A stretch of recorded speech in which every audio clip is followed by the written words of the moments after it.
Raising the Bets is brought to you by the Star Quest Production Network and is made possible by our many generous patrons. If you'd like to support the podcast, please visit sqpn.com/give.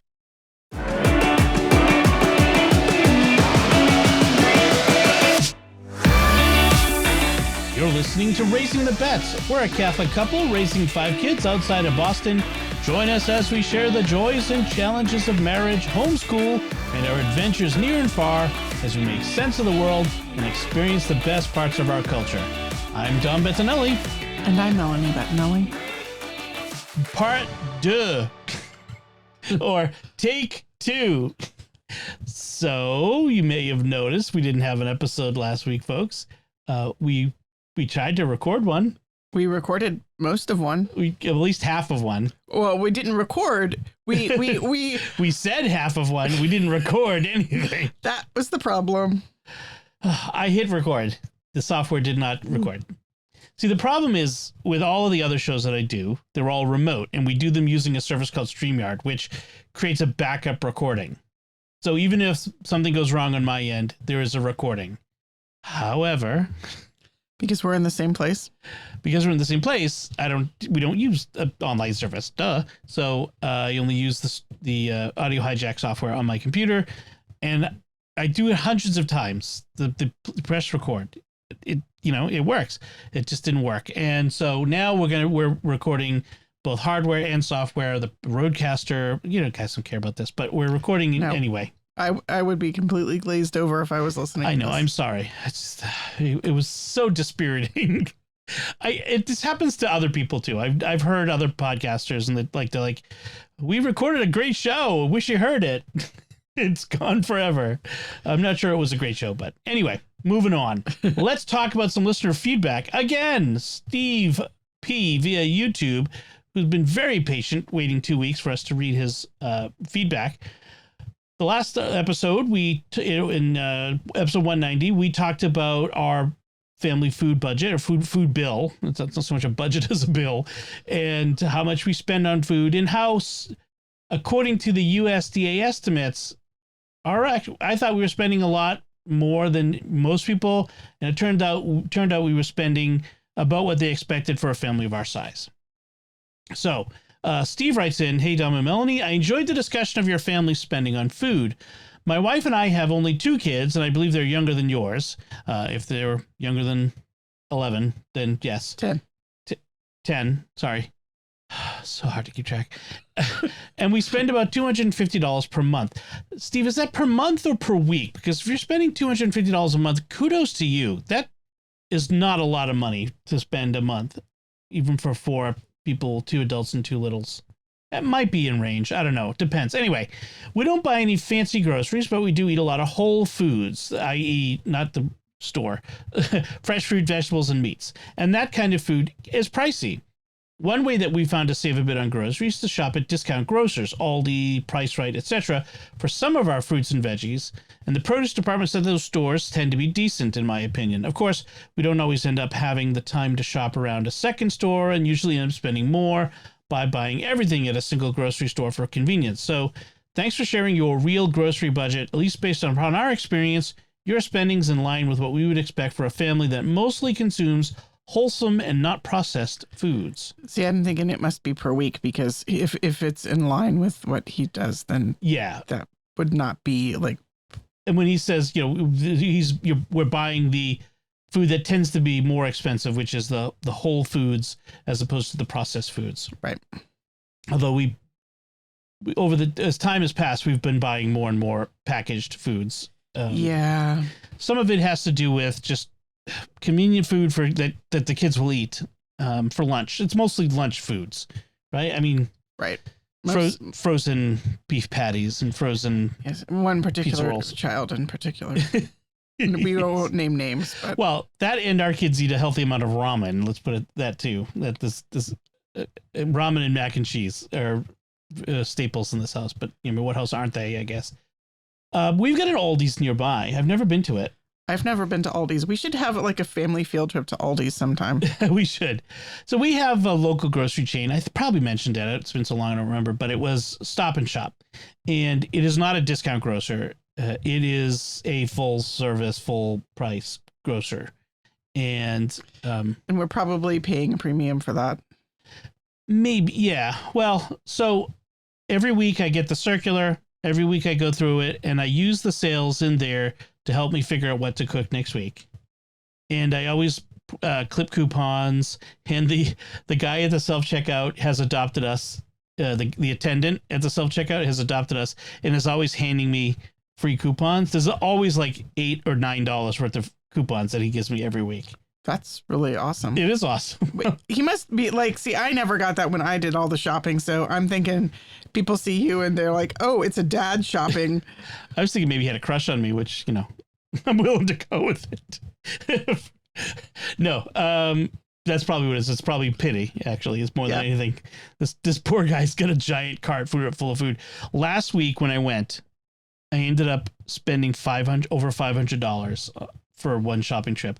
I bought like $13 of watermelon, which I shouldn't have, and a couple of things like that really pushed us over. And there were a couple of things that we were getting, like refilling certain staples, like all cooking oil and rice. When you're buying the big packages of staples, then those which will last, but it pushed us over the 500 mark, and so at $500 they have to have a manager come and approve the sale, and I'm like, oh, for the love of Pete, please, can I just buy my groceries and go? This is painful enough as it is. So I would still love to hear what other people's experiences though. Like, what are if you are okay with sharing, and we can do this anonymously, how much do you spend on your family? What size is your family and ages? Are they teenagers or whatnot? If you can just give us some ballpark and numbers, and about what do you spend a week on your grocery bill? Because I think it helps all of us when we can kind of know where do I stand on this. As far as shopping multiple places, I just like the most I've ever thought, like I go to the butcher. I've mentioned that. I thought maybe I could do a Costco thing, like a Costco membership. Although we are a little afraid of me at Costco and stocking up on bulk stuff. Yep. We don't have room for a lot of bulk stuff. I mean, we barely have room for the stuff we have now. So yeah. All right. But thank you, Steve, for the feedback. All right, let's talk about what's been going on. 2 weeks ago, we were talking about this last time, so back up. Let me tell you the whole story. 2023 is the 40th anniversary of Return of the Jedi's being released in theaters in 1983. And I was like, oh, that's cool. I haven't done anything. Like, we've been kind of going through the 40th anniversary years over the last 5 or 6 years. And I haven't, thought, oh, let's do something special for A New Hope or Empire Strikes Back. But Isabella came to me and said, can we go to see Return of the Jedi in the theater? Because she, for her, this is a big deal. Like, she's a big Star Wars fan. She's, she's seen the new movies in the theater, but she hasn't seen the classics. So I'm like, okay, why not? Why not? Why not? Well, I'll tell you why not. Because it's dang expensive. It's okay. It was a special occasion. And so we got tickets to our local theater. It was very nice, very cool. It was only in theaters for about 2 weeks, maybe at most, until May 4th. May the 4th be with you. And so we had like one weekend, the last weekend, that it was possible for us to go. So we went Sunday afternoon, and some of the kids dressed up in costume. Ben and Lucy and Bella, yes. And got compliments from people in the parking lot as we were leaving. Oh, yes. Bella was Princess Leia. Ben was Darth Vader. Lucy was Sabine Wren from Rebels. And Sophie was embarrassed. She did wear a Star Wars sweatshirt, though. She always has her Star Wars sweatshirt. I mean, she called it secondhand embarrassment. And it's a thing. It's a teenager thing. So, it was fun. It was fun that they got to see this movie in the theaters. I remember in 1983 coming out of the theaters as a 14, 15-year-old thinking, wow, I mean, that's it. There's no more Star Wars. Like, there was nothing after this. There was no, like, sure there was rumors that there was a plan for, you know, 2 more trilogies, but nothing solid. And of course we wouldn't see anything for 15 years from that point. That's wow. Yeah. Yeah. I'd be 30 years old before the next one came out. And so, yeah, I was kind of sad that day. So to come out, I mean, you know, first to see the film was kind of awesome, but then to come out of the movie theater knowing there's more coming. There's a Ahsoka series this summer. There's, you know, all that stuff. But what do you think how the kids reacted? They seem to have a great time. Yeah. They don't get to go to the movies in general. No. They've seen only Star Wars movies in the movie theater. That's true. It's too expensive, but I think they enjoyed themselves. Yeah, I think so. And I enjoyed myself. I confess that I did kind of close my eyes for some very, very long blinks a few times. Anthony said I was snoring during the Ewok village scene. The Ewok village scene is kind of long and slow. Yeah. I mean, I've seen the movie like 100 times. I actually got kind of heavy-lidded when Luke is talking to the Emperor, which is a scene that should have a lot of tension, but I don't know. I heard this funny story of Ian McDiarmid, who played the Emperor, saying that the big chair he's in, I saw that. Yes, is not motorized. It's all like manual, and it doesn't swing correctly. So, in order for it to swing like ponderously slowly, he had to kind of scooch his feet like under the robes to turn. You know, welcome, young Skywalker. Scooch, scooch, scooch, scooch. It's funny. It's funny to picture. Yes. Yeah. I mean, and it was the special edition, by the way. So it had the addition of the nonsense that Lucas added years later, including Darth Vader's "no" when Luke was being killed by the Emperor, and the additional music and CGI characters in Jabba's palace for the song. And the additional celebrations after the victory at the end. Yes. The victories, which were completely unrealistic. Oh, yay, the Emperor's dead. They're all running around in Coruscant at the capital, as if the entire bureaucracy of the Empire is like, yeah, that we're not done yet. You know, it's not like the Allies marching into Berlin.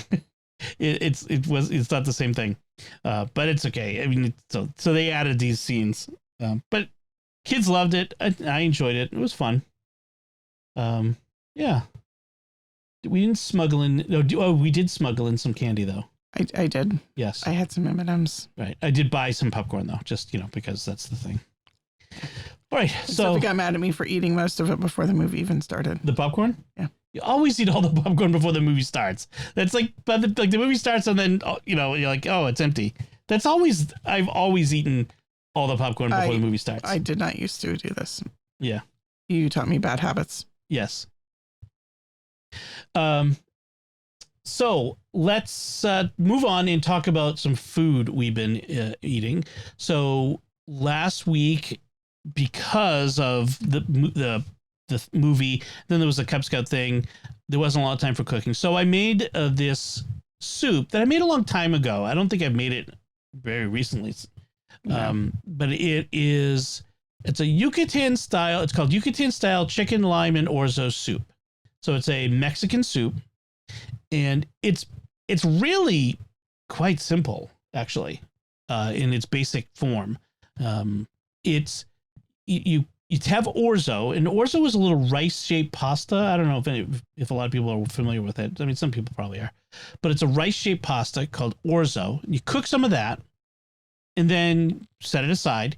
Then you cook onion, garlic, and jalapenos that are sliced with onion until it begins to brown. The onion, you really want that onion to really caramelize if you can. You really get it well cooked, and then you add in some chicken, some boneless, skinless chicken breast it says cut into matchstick style size strips, which is really small.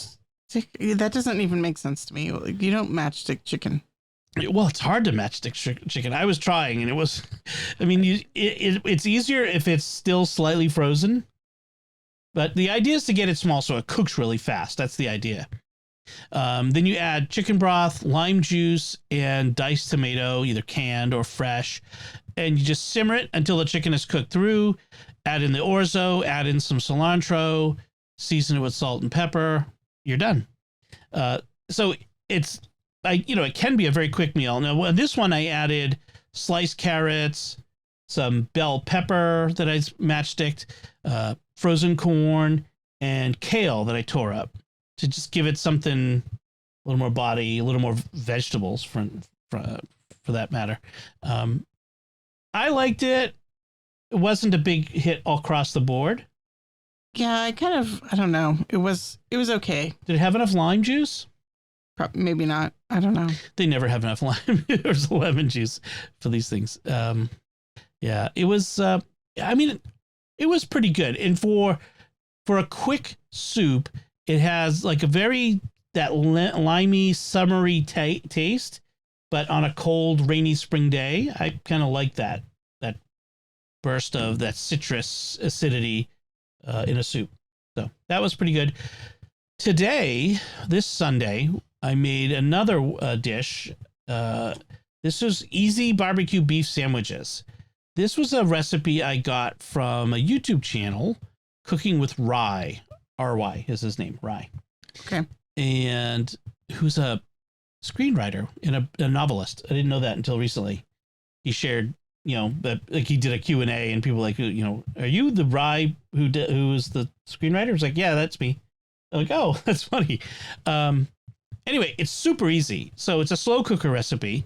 You take some beef broth, Worcestershire sauce, some brown mustard, garlic powder. He had granulated garlic, but I just garlic powder, smoked paprika, some chili powder, some salt and pepper.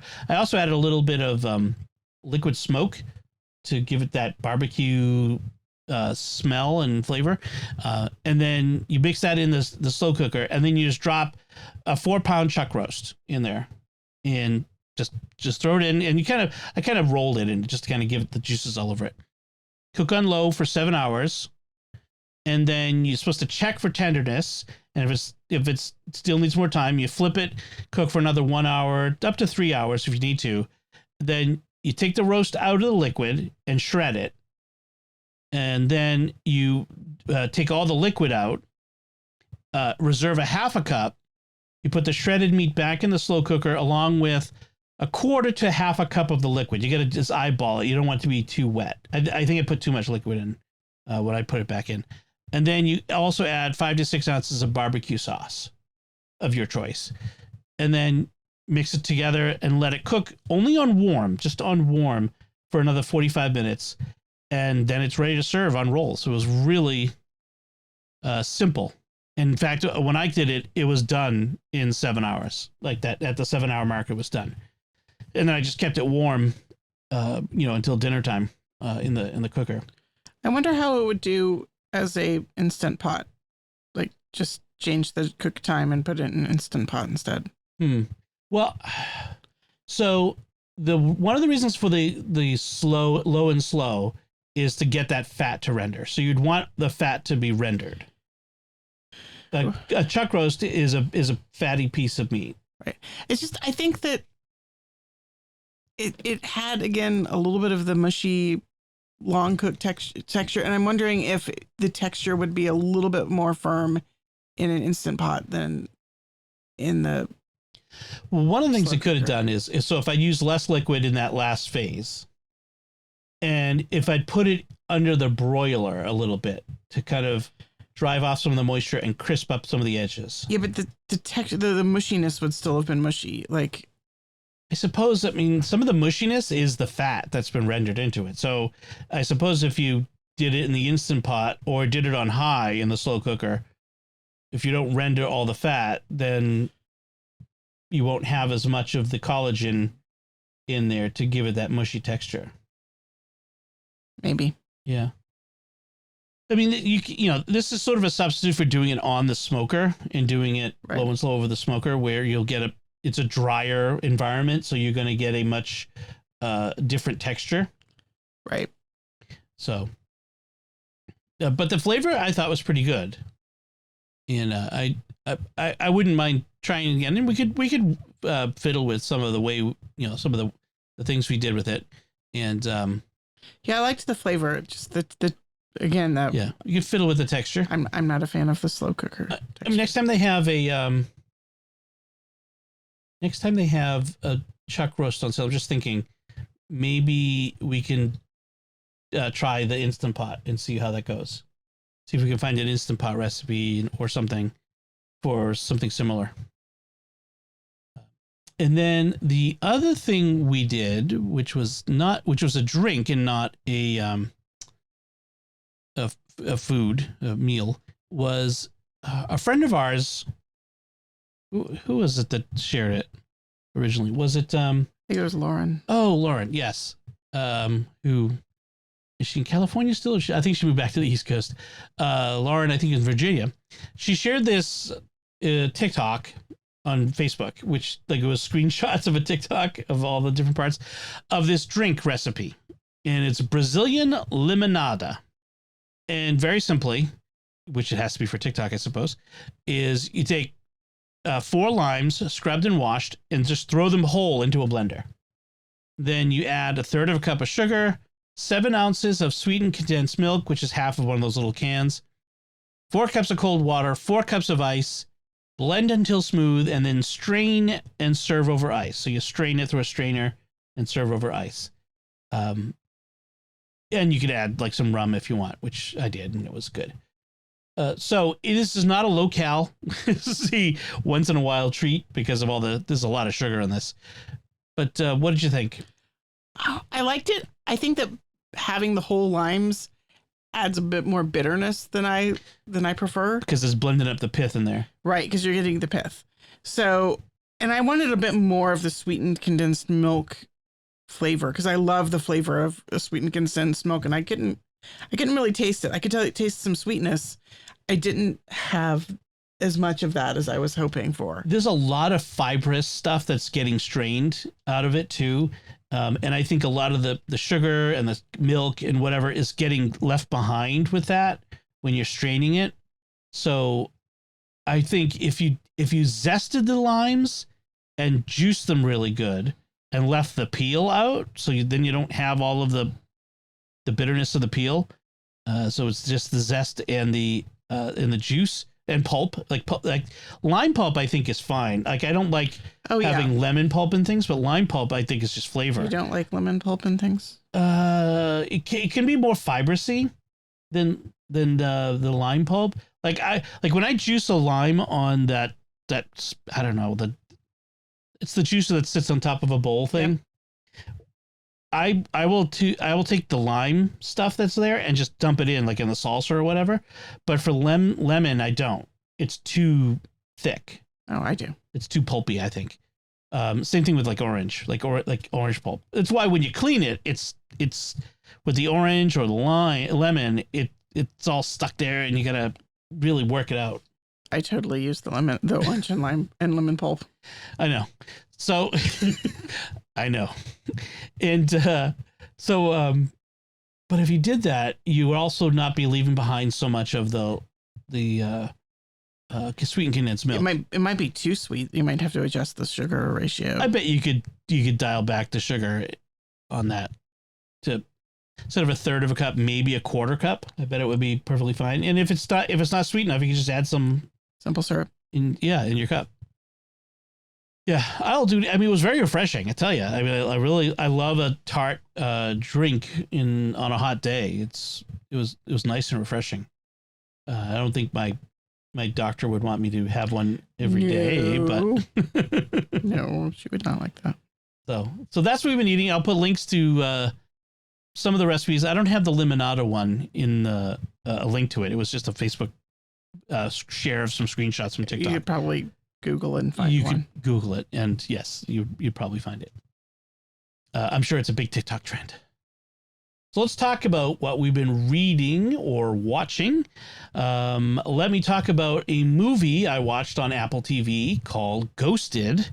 This is a romantic action comedy starring Chris Evans, Captain America, and Ana de Armas, who's been in a bunch of things, and I liked it. There was a ton of cameos in it. There was I mentioned it before. So who was Anthony Mackie, who plays Falcon in the Avengers movies. So Chris Evans and Anthony Mackie. Also Sebastian Stan, who was the Winter Soldier. Also Ryan Reynolds. And so basically it was like an Avengers movie. Well, sort of, yeah. But there was like all of their pals were in it, as in cameos and various small roles. Yeah, it was fun. So, Chris Evans is a very handsome man. Ana de Armas is cute as a button. There's fun chemistry. So in the story, he is a historian.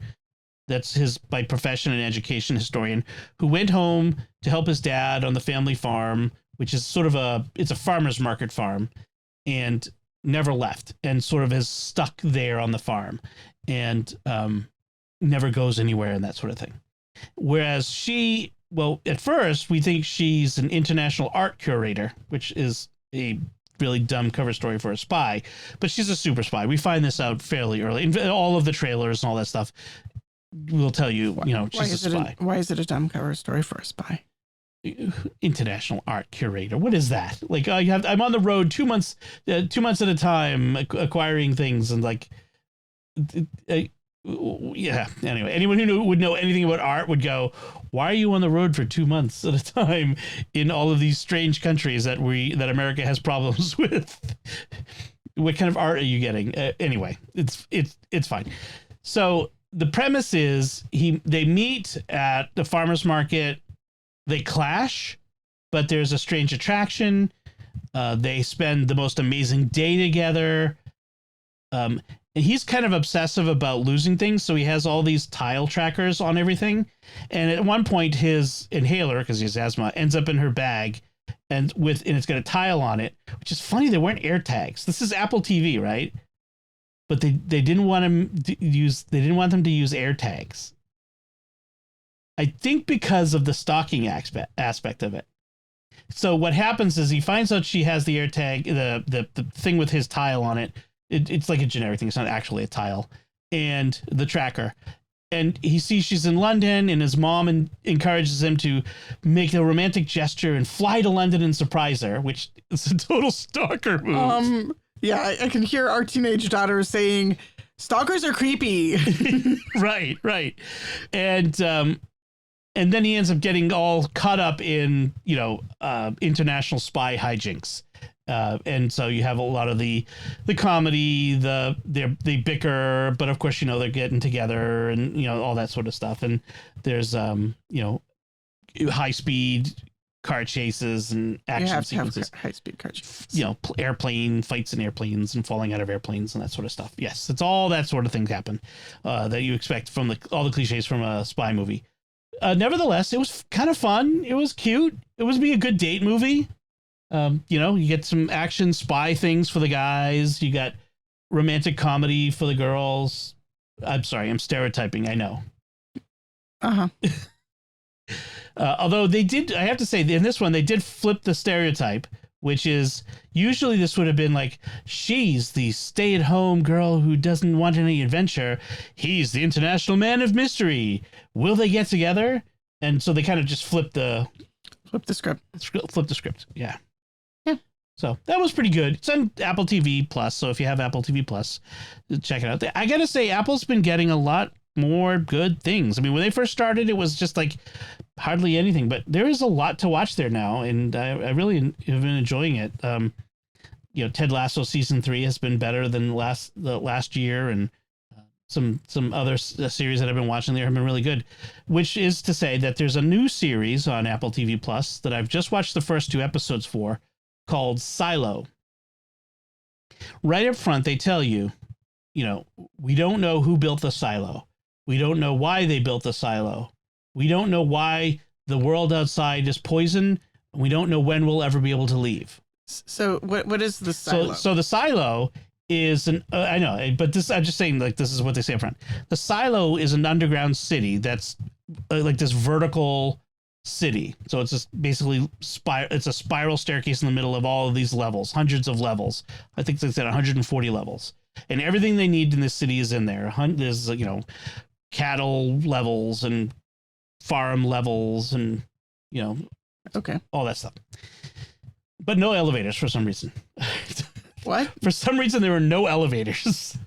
Everyone has to walk the stairs. I don't understand this. And the set design's interesting because it's clearly decaying. They have history up to 140 years ago, but they don't know anything prior to that. All of their history prior to 140 years ago was erased by some rebels. Okay, so they don't know anything. What they do know is that there is a camera up top on the surface that looks out onto the surface that shows this bleak, desolate landscape. And if there are certain transgressions that send people out to do the cleaning, which is to say, to go clean the lens. The lens of the camera that looks outside to tell them whether to just show them how bad the world is outside. Okay. It's a death sentence. Like, even though they're suited up, the people who are sent to clean die within minutes. So some sort of radiation or poison or something? Something. It's unclear. Okay. But there's also some sort of indication that maybe it's all a lie. Maybe the world up top is fine. Maybe somebody's intentionally keeping them down there.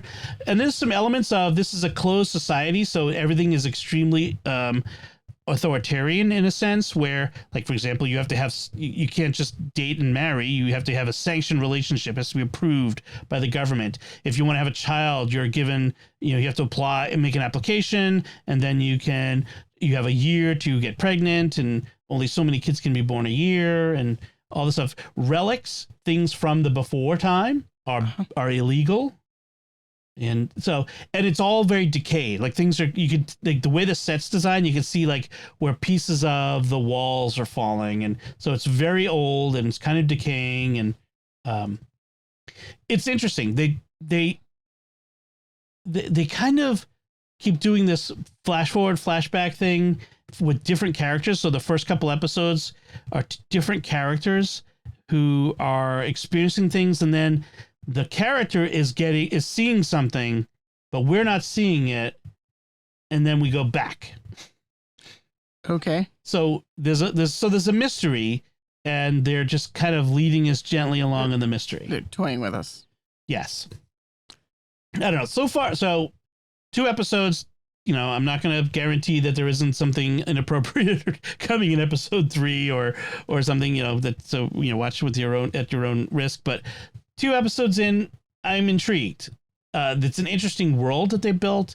It doesn't feel like some of these post-apocalyptic YA stories, based on YA novels. This is based on a novel, but I don't think it's based on a YA novel. These are all adults. They're not like kids and the chosen one child and all that sort of stuff, like Divergent and Hunger Games and all that stuff. So it feels a bit more grown up and interesting. The actors, there's some really good actors. Will Patton, David Olowo. I don't know how to pronounce his name, but I've seen him in some other things. What's her name from The Office? Rashid. Her last name is Rashid. Anyway, there's some good actors in this one. So I'm going to keep watching it, see how it goes. Okay. You had a couple things you watched. I did. I watched, this was actually like a long time ago. Ancient history. So I will try to dredge I recorded all sorts of wonderful things about it, or you said things in the last recording or non-recording. In the non-recording. Yes. Anyway, I watched 2 movies that were both set in Ireland. I watched the Wonder, and it wasn't Foster. Foster was the story. The Quiet Girl, which was based on the story Foster, which I read not too long ago. So The Quiet Girl was really just an absolutely lovely movie. I adored it. It's very low key, but it's not boring. It's about a girl whose parents are, her dad's a drunk and a gambler and a ne'er-do-well adulterer. I mean, he's bad news. And her mom is basically trying to run the family farm single-handed while her dad gambles away the cows, and they don't have enough money to pay the guys to get the hay in and stuff. It's set in 1980. It's set in 1981. Yeah, it's set in 1881, so it's modern, but it's not contemporary. Yes. Everyone speaks Irish in the movie, for the most part, except the dad. There's a few conversations in English here and there, but most of it's in Irish. So it's subtitled. I loved that because I studied Irish in grad school, so having a chance to practice my Irish is always fun. Mm-hmm. So she's like the title says, she's very quiet. She's being sent to stay with her mom's cousin and her husband, who are an older couple. They're a slightly older couple, and they're childless. And they're the wife is incredibly kind to her from the get-go. The husband is kind of standoffish, not mean, just standoffish at first, and then he over time warms to her really, really beautifully. And it's the story about this relationship and these childless couple who takes in this girl, and they fall in love with her. She falls in love with them. And then at the end, eventually she has to go back home. Her mom's has the baby. She was sent away because her mom was about to have the baby, and they just were kind of overwhelmed. And she has to go back home, but she's clearly bonded with these foster parents in a beautiful way. I mean, it's a kind of a story about love and about healing. Like, you don't get the sense that she's being violently or horribly abused, but she's kind of being neglected. And she's not really loved. Her older siblings make fun of her. She wets the bed and they're cruel to her about it. And her parents are just kind of indifferent to her. And so it's just sort of a story about a child who needs love, finding love. I love this quote from the movie. Many's the person missed the opportunity to say nothing and lost much because of it. Yeah, that's the foster dad. I love how he just really accepts her quietness. Like, you don't have to talk. It's okay. Being quiet is good. Because he's presumably a quiet person. He's kind of a quiet guy. Yeah. I mean, he's kind of the stoic, quiet farmer. Takes care of the cows. Right. He's a dairy farmer, I think. I really loved it. It's a beautiful story. I loved the short story it was based on. I loved the movie. To highly recommend. Okay. Then there was The Wonder, which was a much more dark? Kind of dark, but I felt like there was some major missteps in it. I wanted to like it. It's a period piece. It's set in like the 1860s, I want to say, like sometime within like 20 years of the famine, but not during the famine. It's also based on a book by the Irish novelist Emma Donoghue. And it's got a pretty good cast. It's got Florence Pugh as the she's the protagonist. Who can I say? What? Florence Pugh is like a chameleon. She is completely different in every role she does. It's amazing. So Florence Pugh is an English woman. She's a nurse who served in the Crimea with Florence Nightingale. So she's a trained nurse. Yep. And she's come to Ireland. She's been hired by this village because there is a 14-year-old girl. Wait, 14 or 11? A teenage girl. A teenage girl. Yeah. Who has just made her first communion and has not eaten since her first communion, purportedly. And it's been 4 months. So the question is it a miracle or is somebody's deception going on? And Florence Pugh has been hired simply to observe. She's not supposed to interfere or treat the girl in any way. she's supposed to allow her to eat food if she asks for it, but she's not supposed to try to like force feed her. And she says up front, if this was in the hospital, we would be force feeding her. Okay. She is definitely, it is very much a classic. She's the woman of science and skepticism, and then the village of devout Catholic Irish people who are treating this as a miracle. I felt like it was not as stereotypical black and white. Religious people are superstitious. Religious people are superstitious and skeptical people are enlightened. But there were certainly some notes of that. And the resolution, I felt like really kind of hit that note. There were some nice moments where the mom of the girl, says to Florence Pugh's character, "You don't understand us. You shouldn't judge us." And when she makes some disparaging remark about superstitious religion, the mom looks at the notebook where she's taking all of her scientific notes and says, "Yeah, there was more than one kind of religious faith going on here," suggesting that her faith in science was also a kind of religion and a creed, a belief system. I think there are several things that were completely wrong notes in this movie that really threw me off. One, it begins and ends on a sound stage, as if to kind of shove your face into the idea that this is all a story and it's being framed. I really thought they could have got rid of that. Like literally the soundstage of the movie? Yes. Like you start on a soundstage with a character who is the sort of narrator talking to you, and then you like zoom in on the part of the stage which is being the ship which Florence Pugh is on sailing to Ireland. And then in the end it pulls back away again to a soundstage. And I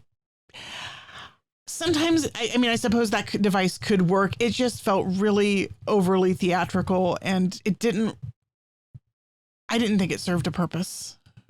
It was annoying. And then Florence Pugh's character is a widow.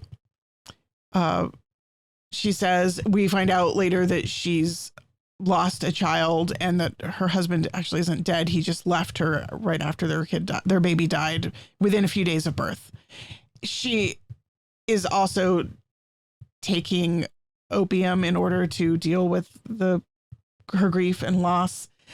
The way the opium, she has this like ritual where she like lights a candle and pricks her finger and then takes the opium and then stares at the baby's boots and then goes off into these theatrical kind of sexy swoon. I don't know. It kind of seems to trying to glamorize her opium use in a way. Didn't like it. And then she ends up hooking up with a newspaper reporter who's originally from the village, who's come to report on the miracle and wants to milk her as his inside source. The dramatic, graphic scene between them was completely over the top, unnecessary, and felt really out of place for its time. It felt anachronistic and modern and just, what the heck is this doing in this movie? And apparently turned it into an R-rated movie. Yes. That's the only thing that's R-rated about it. Right. Pretty much. That's weird. If you took that out, it would be like a perfectly fine movie to share with your family. Huh. Maybe that's why it was included. I don't know. It turns out that it's not a miracle. It's a fraud. And spoilers. Right. I don't know. I feel like this movie doesn't really deserve to okay. not be spoiled. And while it did, I think, delve into a theological explanation for why that made sense with the characters, like the deception made sense from the characters' point of view, from the point of view of their faith. It was sort of both a bad faith and a good faith attempt to it was meant to be an atonement rather than a deception for attention or for notoriety. And I kind of liked that. It was a little bit more complicated than I expected, where like, the girls faking the miracle in order to get attention. Mm-hmm. At the same time, there were so many ways that it brings up the issue of abuse and cover up of abuse. And this is it is an important, not clergy abuse though. Not clergy abuse, but the cover up of sexual abuse, which I mean, in some ways, clergy abuse is just an extension of incestuous abuse. I mean, I know, right? But yeah, and the ways in which it's being covered up, and I think that is important to talk about, and it's important to think about. And I think that there's a way in which Florence Pugh's character is an outsider coming into this close-knit community who have sort of circled their wagons to protect the secret is believable. I think that it is sadly true that religious people, even people who have a deep faith, when caught with this particular sin in their community, often go into denial and go into cover up. And it was believable on that level that Florence Pugh would have an insight and an objectivity which allowed her to uncover that. At the same time, some of the ways in which the plot worked out felt very kind of mechanical and predictable. And it really kind of kept wanting to hit this faith versus religion, as opposed to being, I think I would have been more satisfying if she had been a person of faith who was uncovering the abuse, but not undermining the faith aspect of it. Right. I think that would have been a much more nuanced and interesting story. I think that having a person of faith grapple with the abuse and the apparent miracle and the character's need for atonement, I think that could have been a really interesting dive. Instead, the most religious characters are the flattest and the ones who are most invested in covering up and perpetuating the deceit. There's only one very religious character who comes off kind of good, which is the other observer, who's the nun, who is very reticent to say anything, even though she kind of suspects that it's a fraud. Yeah. But at the very end, when Florence Pugh kidnaps the girl in order to get her out of the situation, the nun sort of implies that she understands that Florence Pugh has kidnapped her and that she's okay with that. You said, I think at some point you told me that the nun has almost no lines. She's very, very, yeah, she's, maybe a dozen lines in the movie. She's very quiet. I felt like they could have done a lot more with her character. It would have been interesting to see her having some internal struggles, to have some dialogue, to get more of her point of view. I felt like by leaving her as this kind of cipher, it's almost like, well, Catholics don't have anything to say about speaking up against abuse or standing up against abuse. We're all going to circle the wagons, and only the brave non-Catholics are going to criticize it. And I think, while sometimes regrettably that does appear to be true, it's not universally true. And it would have been nice. Plenty of us who speak up. Right. It would have been nice for the movie to acknowledge that. On the other hand, at the same time, I understand that Irish Catholics are very wounded and scandalized by a lot of the abuses that happened in that country that were covered up not only by the church, but also by the government for a long time. And so I can understand that, sort of given the context of the movie, why it doesn't quite play fair, if you know what I mean. It wasn't the movie I would wanted, but it felt like it was trying to look at it fairly. It just was angry enough that it wasn't able to be as objective as it wanted to be, maybe. If that makes sense. Yep. Interesting fact, by the way, the mother and daughter in the story were real life mother and daughter. The actresses were mother and daughter. I liked the girl's character.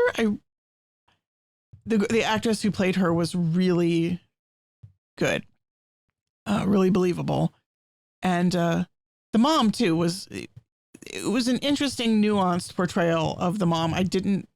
She wasn't made out to be a villain. She was made out to be a mother who really loved her children, but who was very focused on, I think believably, on their well-being of their souls in the next world rather than the well-being of her body in this world. Like there was a sense in which she was hyper-focused on saving her soul as opposed to saving her body.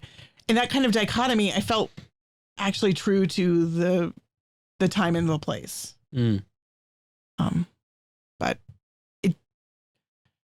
But there wasn't a voice that pointed to perhaps there's another way to save the faith and not have a deception. I don't know. All right, so that's what we've been watching. Maybe you might want to go see that now, and, even though it's been a little bit spoiled. But I think you explain why you felt the need to explain the plot right in more depth. I think if I'd heard someone talking about it and gone into watching it and hadn't heard that, I might have been a little disappointed. Anyway, that's on Netflix. I don't know where The Quiet Girl is. I think it's just a regular. The Quiet Girl, I'm pretty sure I saw it on Amazon Prime. Okay. Although it might have been Apple Movies. I don't remember. Okay. Anyway. So let's talk about stuff we've been reading. Do you want to talk about your book, Elidor? Yeah, Elidor. Elidor is a juvenile novel by Alan Garner, and I talked about another Alan Garner novel recently, the Stone Quartet. The Stone Quartet was sort of autobiographical historical fiction, and Elidor is completely different genre. It is fantasy. So it's set in, I think, Liverpool, and it's a story about 4 siblings. This says Manchester. Manchester, that's right. It was Manchester. Yeah. Northern England. Right. Industrial city. It's after the war because they're still cleaning up bombed out neighborhoods. So I would say the 50s, maybe. And it's kind of a kids go to a magical world story like Narnia and others. Yep. But with a twist. And again, I'm not quite sure how spoilery I want to get, but I think that this twist is interesting enough that I kind of can't really talk about it without spoiling the novel a little bit. So be warned. If you do not want to be spoiled, skip ahead, Brother Maynard, to about 5 minutes. So this is really, there's a trope in like when you talk about like Joseph Campbell's heroic journey about like the refusal of the quest. Mm-hmm. And Elidor is a novel in which basically the characters refuse the quest. The kids get sucked into a magical world while exploring a church which is in the process of being torn down by a construction crew, wrecking crew. They get into a magical world. The magical world is a wasteland. It is blighted. It is bleak and depressing, and they're separated from each other. We only really follow the journey of the youngest child, whose name is Roland. Okay. Right? Child Roland to the Dark Tower came. Roland, yes. Yeah. There's a definite Child Roland to the Dark Tower came reference that's kind of King Lear, Shakespeare. Yeah, Shakespeare. That's kind of going through the novel.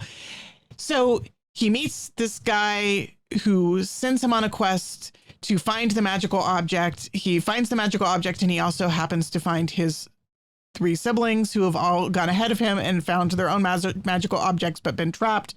He releases them. Then they are sent back to England by this mysterious guy who wants them to keep these magical objects safe because they're the only hope of someday restoring his kingdom, which otherwise everything would be lost. But basically the battle has been lost. There's just sort of we're going to save these objects. So they go back to England, and it turns out that the objects have a sort of strange property. They no longer look like the beautiful, wonderful, magical objects. They look like pieces of trash, essentially. Mm-hmm. And the kids bring them home. They have really weird properties, like electromagnetic properties. They interfere with televisions and they create static electricity and all sorts of things. And the kids hide them. And then everybody except the youngest kid wants to completely pretend like Elidor didn't exist. They never went to that magic kingdom. And the stuff that they found was not important. Right. It was trash. Like they hide it, they bury it in the garden and then try to forget about it. And the youngest kid is like, why are you all forgetting it? So basically we have Roland is Lucy and everybody else is Susan, who are no longer friends of Narnia, except they were in Elidor for so long. It was like 2 chapters, maybe tops. Mm-hmm. It was like a bleep in the book. They did not have long magical adventures. They did not meet magical creatures. They did not. Like, that's it. That they're done in Elidor That's for the rest it. of the book. Okay. Right. It's done. And so basically most of the book is the youngest experiencing these weird scary phenomena, and people trying to break into the house, shadows that appear out of nowhere that seem to be trying to break into his world from Elidor to get to the magical objects, like these dark, sinister forces coming at him. And he's the only one who knows that they're there and nobody believes him.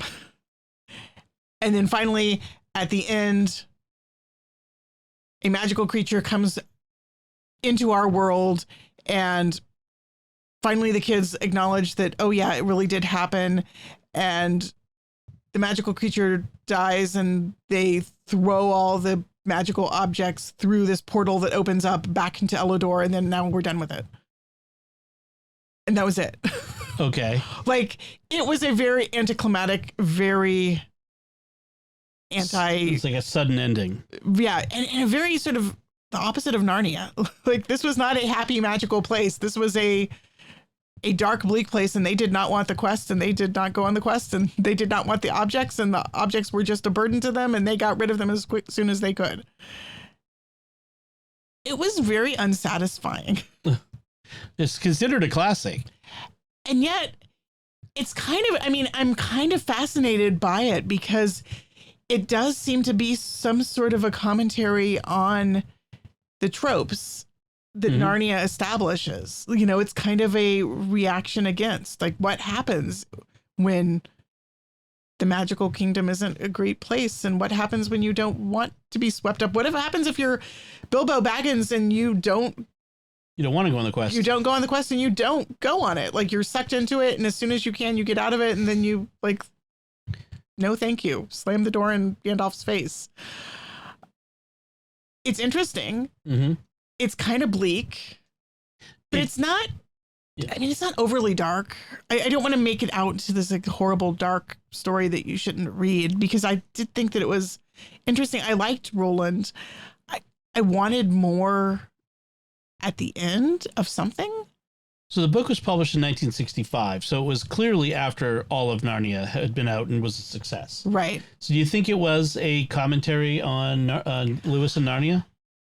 It's hard to not read it as such, although I've read an interview with Alan Garner where he talks about, like, he doesn't really read modern fiction at all, partly because he doesn't want his fiction to be influenced by modern fiction. He basically says he reads mostly, like, older classic literature, like Sir Gawain and the Green Knight and Shakespeare and things. It's not impossible, however, that he read Narnia. Or at least knew enough about it to have an opinion that he wanted to express. Right. Maybe he wanted to explore what he had heard about it, but not actually read. Or just turn it on its head. Like, we've always heard these stories of the kids going on adventures. What if the kids didn't go? What if they just refused to go on the adventure? Right. I think that's an interesting premise. It is an interesting premise, and it was an interesting book, but it just wasn't executed as well as you'd like. And I'm not even sure it wasn't executed well. I think it is a premise which is going to be dissatisfactory because it's kind of an anti-enchantment.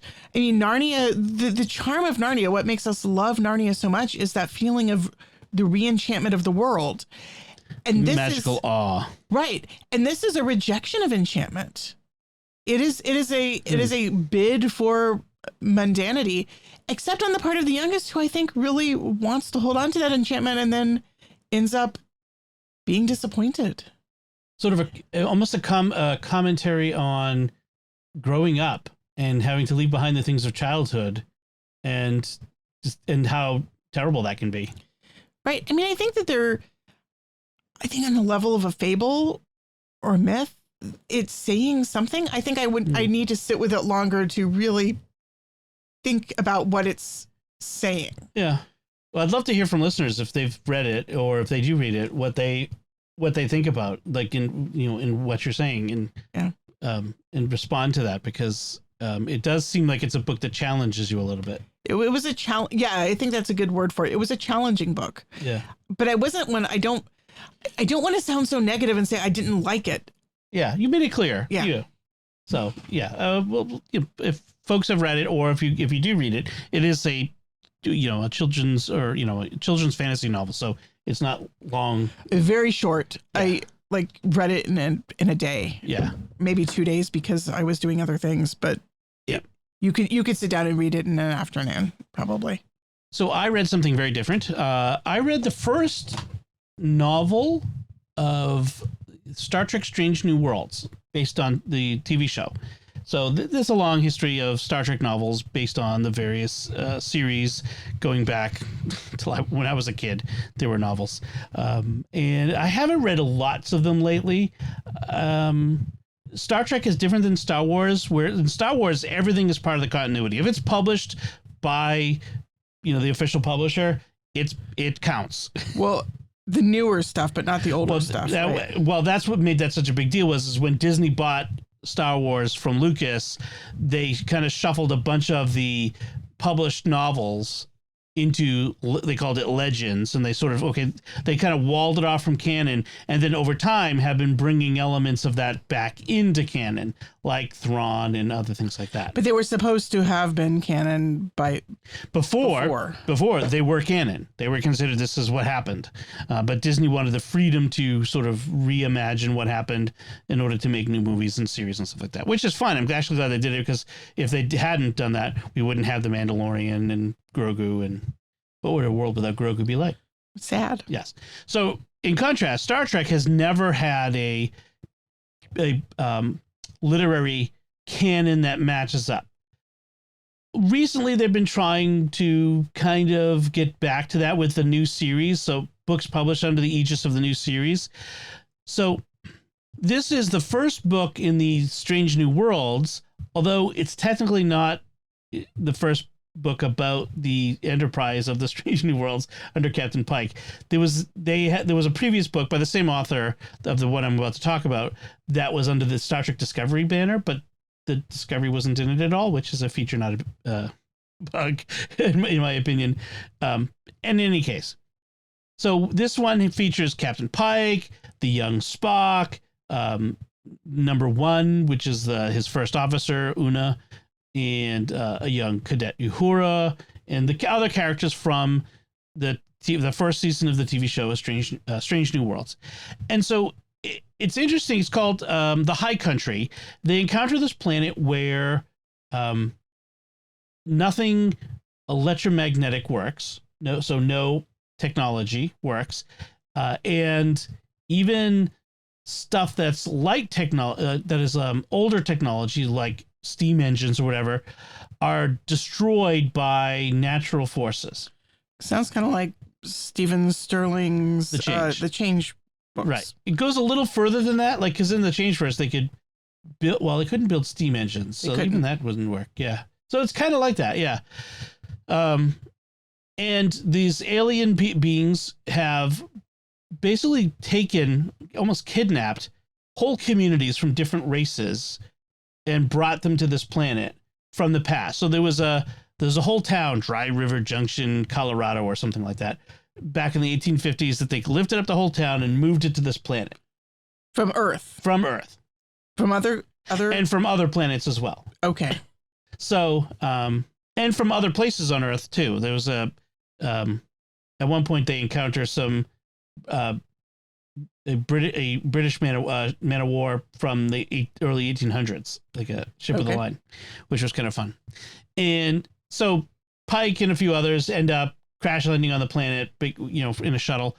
And so the rest of the book is about their efforts to escape and also uncover what's going on.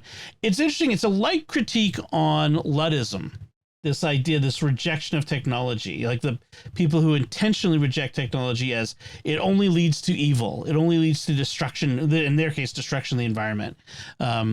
All technology is bad, which isn't surprising from a story set in a future sci-fi universe, right? I mean, to reject people who are Luddites is not surprising in a sci-fi story. It doesn't feature like some extreme environmentalists who seek to preserve a world by holding back technology, but it's in this top-down, arbitrary sort of way that in the end leaves certain people in power, kind of coincidentally. And by keeping people isolated and also unable to, do much more than the basics of survival. I really enjoyed it. I liked it. The characters all the characters felt like their TV counterparts, which is always a plus. The way Pike talked sounds like Anson Mount in my head. You know what I mean? Like the way the character is written. The author's John Jackson Miller, who we actually had on the Secrets of Star Wars a while back last year, talking about his Star Wars novels that he does. He's written some Star Wars stuff. So if you're at all interested, I would check those out because he's a really fascinating character. But I liked it. I enjoyed it. It was interesting world building. The various technobabble stuff was plausible. The secondary characters were interesting, and the resolution felt true to the story. It didn't feel too Deus Ex Machina, like it's 48 minutes into this the 1 hour show, and we need to wrap things up, so we need to have some solution. Like it didn't feel like that. And because it's a novel, they could make it take place over a longer period of time. Right. And that was also pretty satisfying. So overall, I'm pretty favorable to it. If you like Star Trek novels, I mean, I tell you, I'm a Star Trek novel reader from way back. I've read hundreds of them, just not many in recent years. And this was a good one. So I liked it.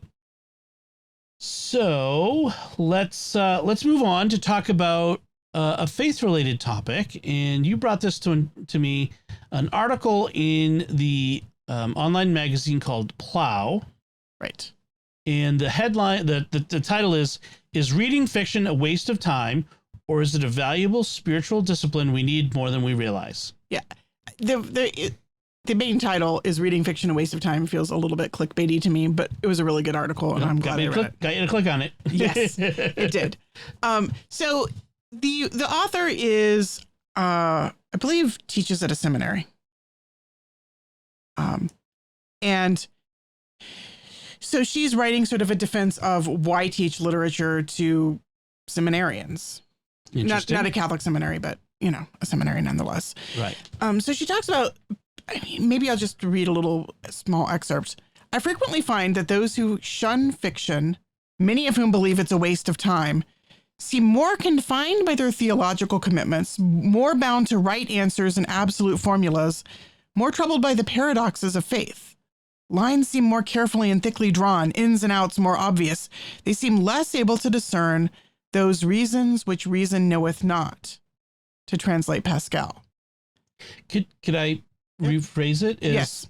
So they tend to be more black and white, more literalist, more, I don't want to say fundamentalist, but rigid? More rigid. Yes, that's the word. Right.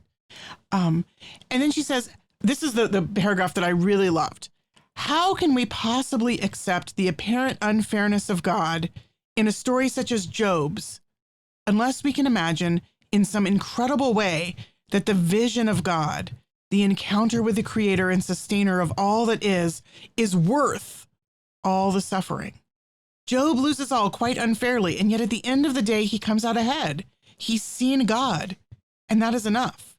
Can we imagine a vision of God that makes everything we suffer all right?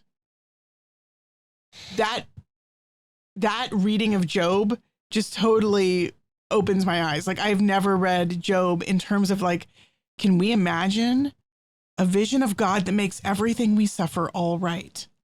How does that relate to the question that we start with that about reading fiction? So she talks about the importance of fiction being that it helps us to empathize and envision ourselves in other people's shoes. It helps us to put ourselves into worldviews that are very different from ours. See through other eyes and live other lives. Yeah. She says, literature invites us to the exercise of the imagination that gives us that multifaceted experience of the one truth. We explore with our mind's eye the vast possibility of joy amid sorrow, of steadiness amidst betrayal, of deep goodness in the midst of tragedy. If we don't have literature, if all we're reading is nonfiction, we don't have those experiences of tragedy, of joy, of... Ooh, yes. I have a great example. What? So I've been reading a lot of books about World War II. And some of them include real experiences of people and, descriptions of the things, but they're generally like, this is, the one I read about the war in North Africa recently, I talked about on the show. Right now I'm reading a novel, and I'll talk about it at length when I finish it, called The Last Green Valley, which follows a German a German Ukrainian family during World War II, as the German Black Sea Germans are called, the German ethnic people who lived in Ukraine, are evacuated by the Nazis as the Soviets are taking back Ukraine from the Germans, and it follows them on the way, and you get this visceral viewpoint. You get this story of their struggle, of what they encounter, of the cruelty of war, of being being rescued by Nazis, essentially, right, and the horrors of the commies, of the Soviets, and the plight of the Jews, and you get all of this through their eyes as you read this story in a way that you don't get by a dry recitation of the facts, or even a not so dry recitation, but in a nonfiction book. There would be no way to experience that. And in fact, Jeff Shara, the novelist, does this he's done this with Revolutionary War books and Civil War books and now World War II books as well, where he tells you a completely factual story using historical figures, but as a narrative in a novel. Right.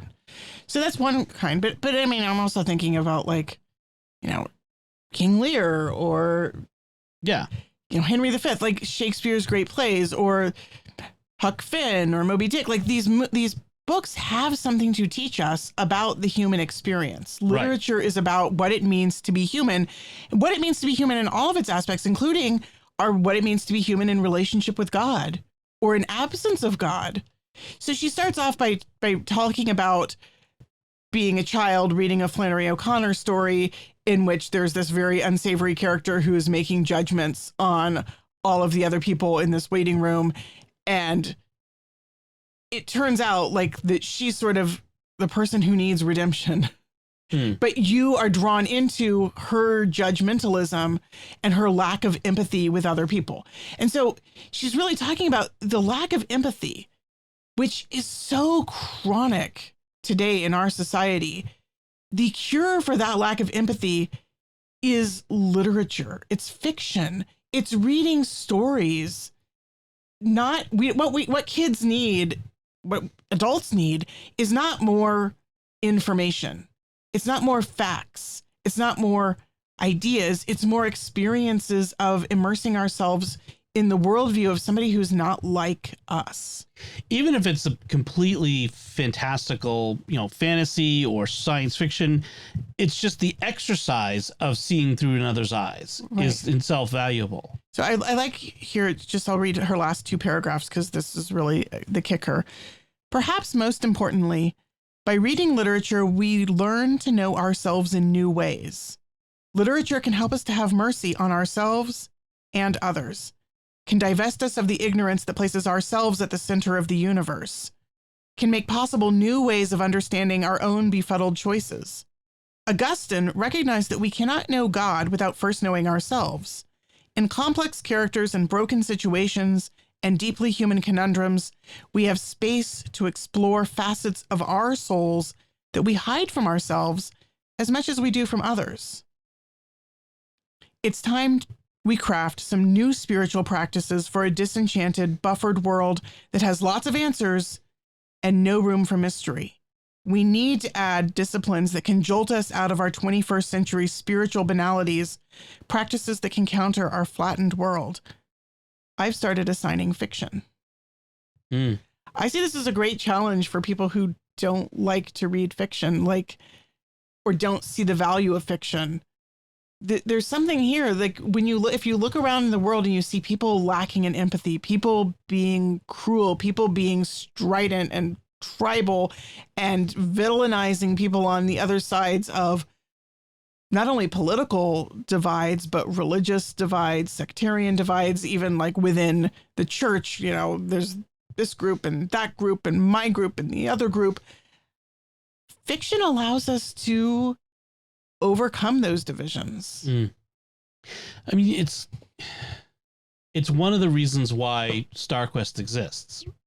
Not just fiction, but even in movies and TV shows, which is what a lot of our stuff is it's about helping us to see these things and making these connections through seeing through other eyes, seeing the world the way other people see it.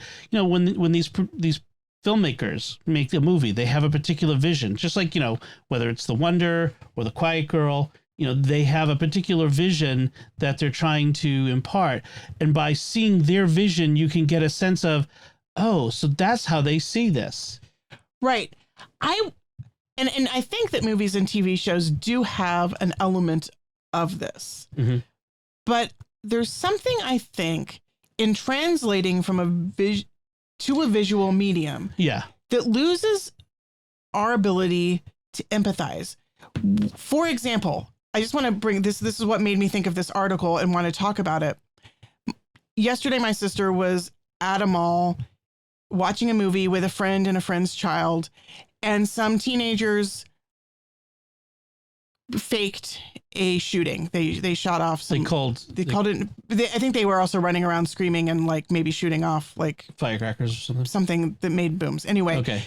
My sister was evacuated from the movie theater, trying to protect a scared child, not knowing that this was fake and really believing that there was an active shooter in the mall. And when we were talking about and an old man actually got injured in attempts to flee and had to be taken to the hospital. So this was not a harmless crime. And I was like, how could the teenagers who did this not understand the trauma that they were causing the people who were scared, who thought they were fleeing for their lives, who were terrified?